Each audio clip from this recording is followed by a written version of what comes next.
Morning guys, salamat sa sponsor Mesh Glove Knife and Steel. Thank you guys. So magkalas muna tayo, let's go.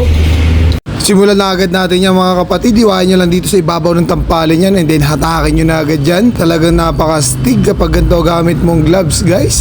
So hindi pumunta yung magkakalasanan sa atin ngayon. Kaya tayo muna yung nagkalas ngayon mga kapatid. Okay, panoorin nyo mabuti. Sana may makuha kayong technique and aral, lalo rin sa mga malalayo dyan. Tanggalin naman natin dito ang pork tenderloin mga kapatid. Tingnan nyo naman kung paano umiiwa yung knife natin dyan. Maraming salamat po Madam Shasha. Ito, tatanggalin na natin dito yung pork tenderloin mga kapatid. Kung wala pa kayong knife, order na kayo kay Ma'am Shasha mga kapatid. Talagang quality yung knife dyan. Okay, hiwain naman natin yung mga laman tsaka taba. Ipantay lang natin sa 2 joint yan, okay? At nung naipantay ko na yan guys, hiniwa ko na sa may joint para mahiwa na natin na dire-diretso yan mga kapatid. Hiniwa ko na yung mga laman, no? Yan, dire-diretso lang. Pagbalat na lang yan, hiwain nyo ng ganyan. Tapos hiwain nyo na pangat, papunta sa 2 joint. And then bali na agad mga kapatid. At binali ko na yan. Ganun lang ka-basic. Okay, pag-iwalay na natin itong ham leg at middle part. Punta naman tayo sa may shoulder.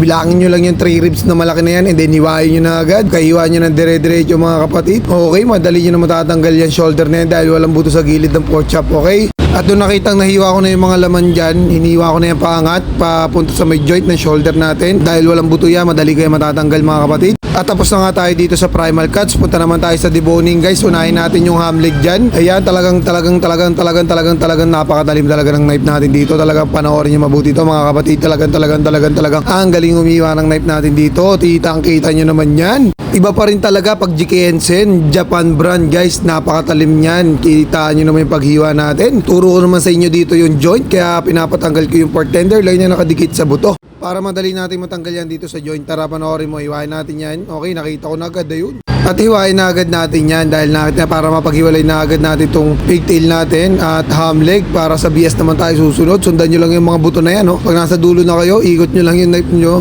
Okay, and then sundan nyo rin yung buto rito sa kabila.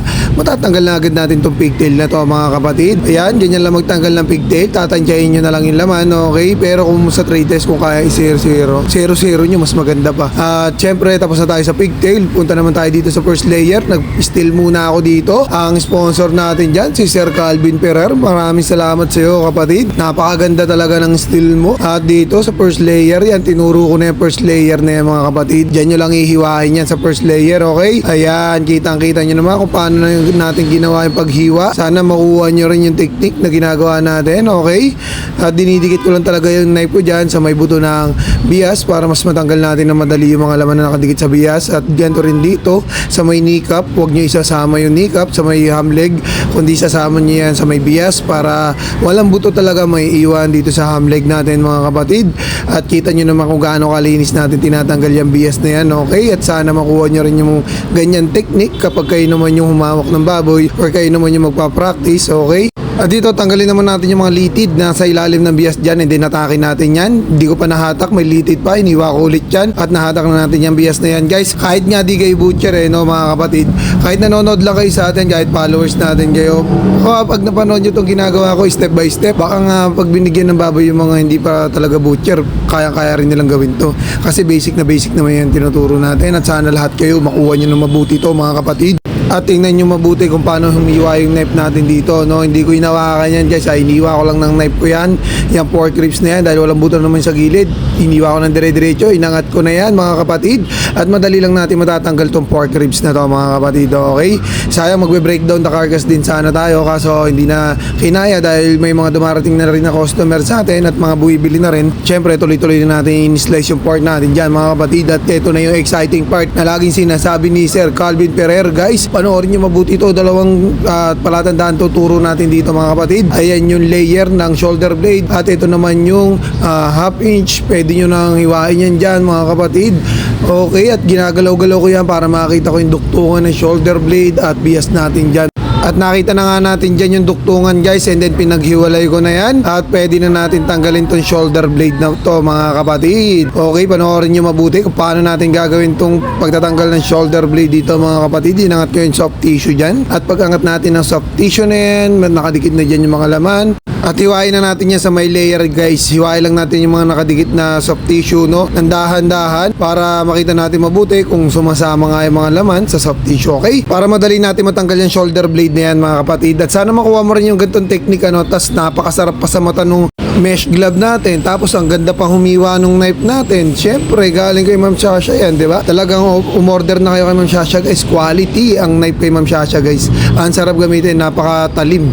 Okay, at ito, tinatanggalin natin doon sa kabilang layer yung shoulder blade natin, yung mga laman. Hatakin na natin yan. Ganyan lang magtanggal ng shoulder blade mga kapatid. Hinata ko na yung mga laman dyan, no? Kita nyo naman, maayos pa rin naman yung kasim natin, di ba? Walang sira, okay, di ba? Ayan, inaangat ko pa yung mga soft tissue kasi nakita ko nakadikit pa. At iniwa ko pa dito yung mga nakadikit pang mga soft tissue dyan mga kapatid. At gumawa na tayo ng hawakan dito. Syempre, tinanggal ko muna yung mga liti dito sa gilid at ganoon din dito sa kabilang gilid guys. And then, iwain na natin yan sa ilalim para madali na natin mahatak tong shoulder blade natin. Iniwa ko yan. And then, kinayas ko yung mga laman. And then, pagkahayas ko, iniwa ko ng isa. Hatakin na natin yan mga kapatid. Para sa inyo yan. Ganito lang tayo maghatak ng shoulder blade. Kita nyo naman, napakalutong yan mga kapatid. Lalo sa personal. Talagang ang sarap-sarap talagang umatak ng shoulder blade na malinis at maayos. Tapos na tayo sa shoulder blade. Dito naman sa pata front. Ayan yung layer. Tuturo ko sa inyo yan. Ayan, hiwain nyo dyan sa may laman na yan mga kapatid.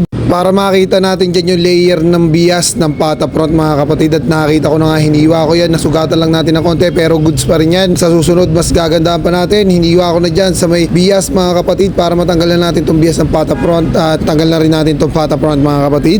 At kung hindi pa kayo nakapollow sa akin guys, follow nyo na rin ako para mas marami pa tayong matulungan at makapanood sa atin ng mga baguhang butcher at sa lahat ng mga gustong matuto guys. Sundan nyo na rin ako sa YouTube guys, ano, kung di pa kayo nakasubscribe, click nyo na rin yung notification bell natin sa YouTube para lagi kayo updated sa mga ilalabas natin video mga kapatid. At maraming salamat sa inyo.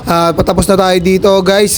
Syempre, palagi tayo magpapasalamat sa lahat ng mga naniniwala. At kita nyo naman kung gaano kaganda yung kasim natin, ano. Pwede mo pa rin ibalik yan sa dati niyang form pero boneless na talaga. At may linis at maayos guys, wala masyadong damage. So patapos na tayo dito guys. Maraming salamat sa inyong lahat. At thank you sa sponsor guys. Sobrang ganda nito ng night natin.